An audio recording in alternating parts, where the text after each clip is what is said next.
کہتے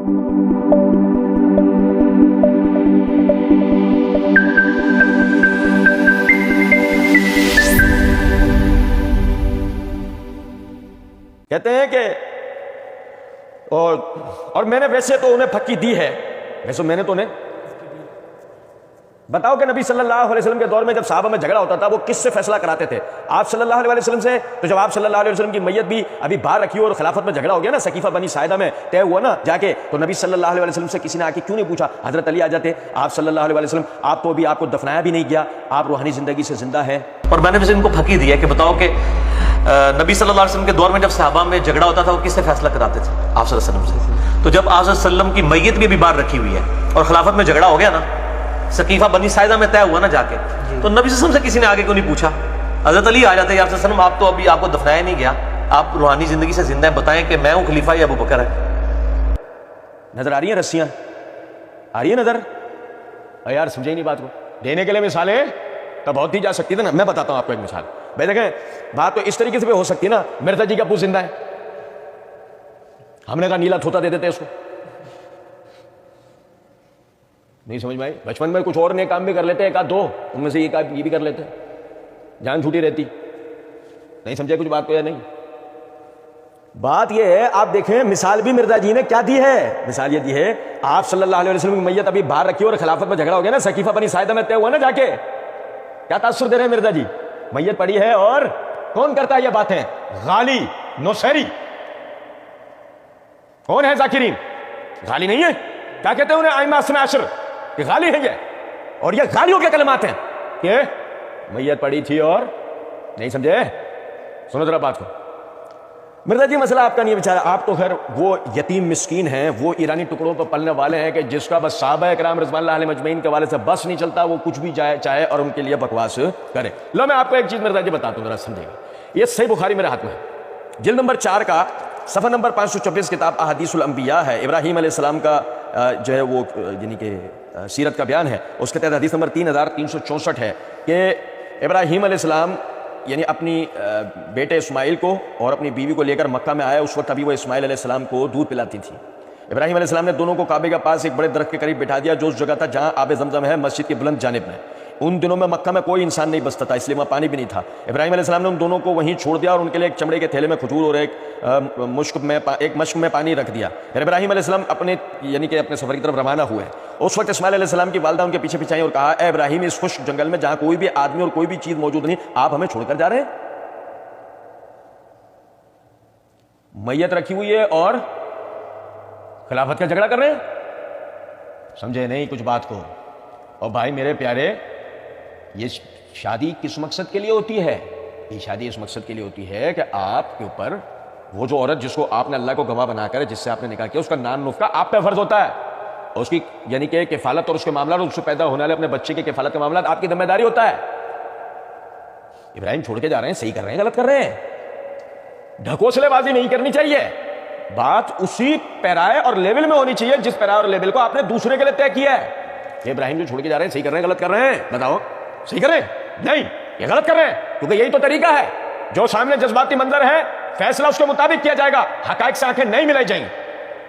فارمولہ تو یہ ہے نا، سامنے میت ہے اور ادھر بقول مرزا جی کے خلافت کا تنازع، اور ادھر ابراہیم سامنے اس کے بیوی بچے جو اس کی ذمہ داری ہے وہ ہے، بے آب و گیا میدان کے اندر چھوڑنا، یہ کس درجے کی معقول بات ہے؟ سنو ذرا بات کو، لیکن اب آگے دیکھیں ذرا بات کو۔ حاجرہ وہ سوال کرتی ہیں، کیا اللہ تعالیٰ نے آپ کو اس کا حکم دیا ہے؟ ابراہیم علیہ السلام نے فرمایا ہاں۔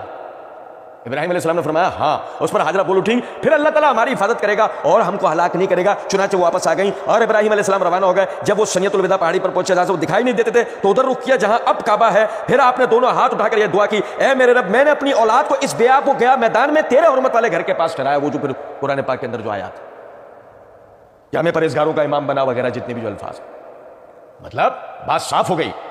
اللہ رب العزت کے حکم سے ابراہیم علیہ السلام دعوت و تبلیغ کی اپنی اس ذمہ داری کے اوپر جس میں اللہ رب العزت نے حکم دیا تھا انہیں یہاں چھوڑو اور تم اپنے اس کام کے لیے، کچھ بات آ رہی ہے سمجھ میں یا نہیں؟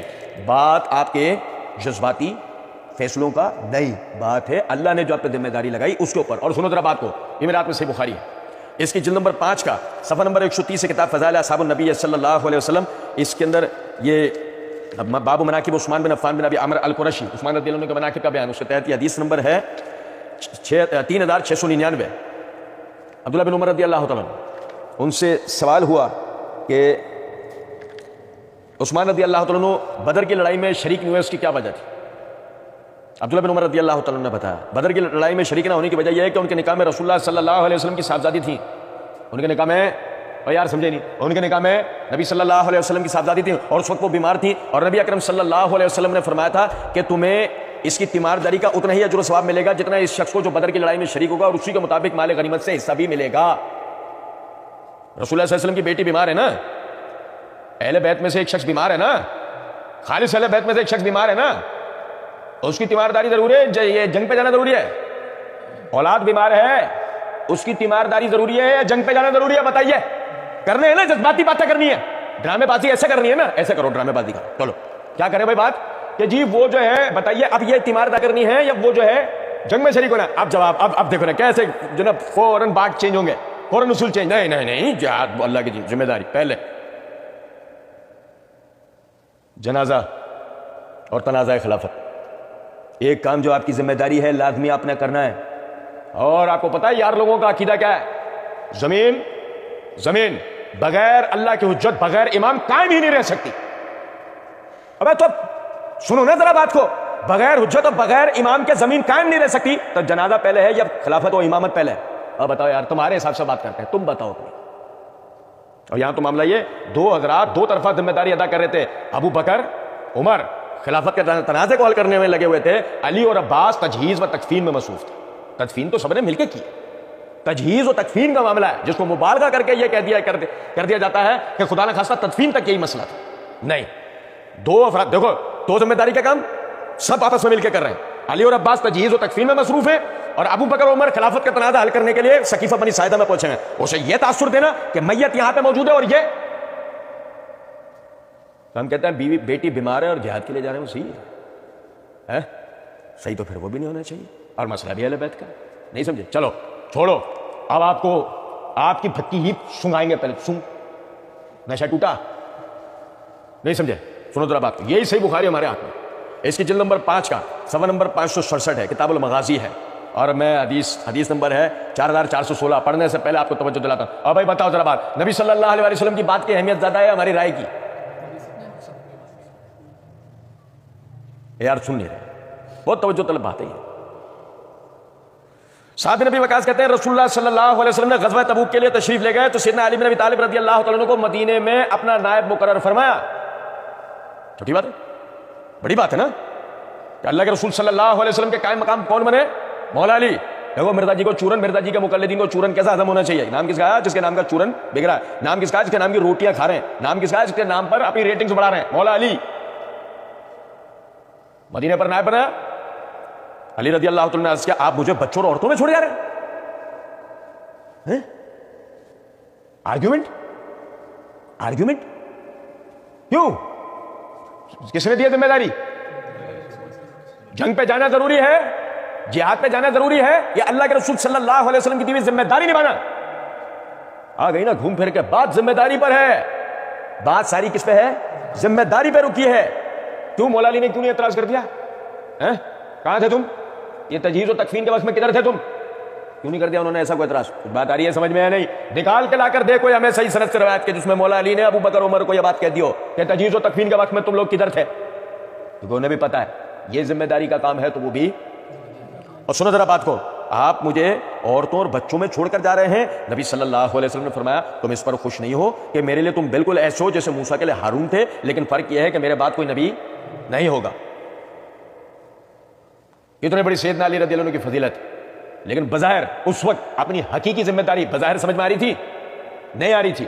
آپ سمجھے میری بات کو. اور میرے بھائی یہ جو بکواس کی جاتی ہے کہ وہ جو ہے وہ جنازہ نعوذ باللہ پڑا تھا اور جی وہ جو ہے وہ کیا نام ہے وہ گئے ہوئے تھے سقیفہ بنو ساعدہ، وہ خلافت کے تنازع وغیرہ، یہ اس جال سازی دھوکے بازی میں کبھی بھی نہیں آنا چاہیے. وہ سب حضرات ذمہ دار تھے، اپنی اپنی ذمہ داریاں سب نے ادا کی ہیں.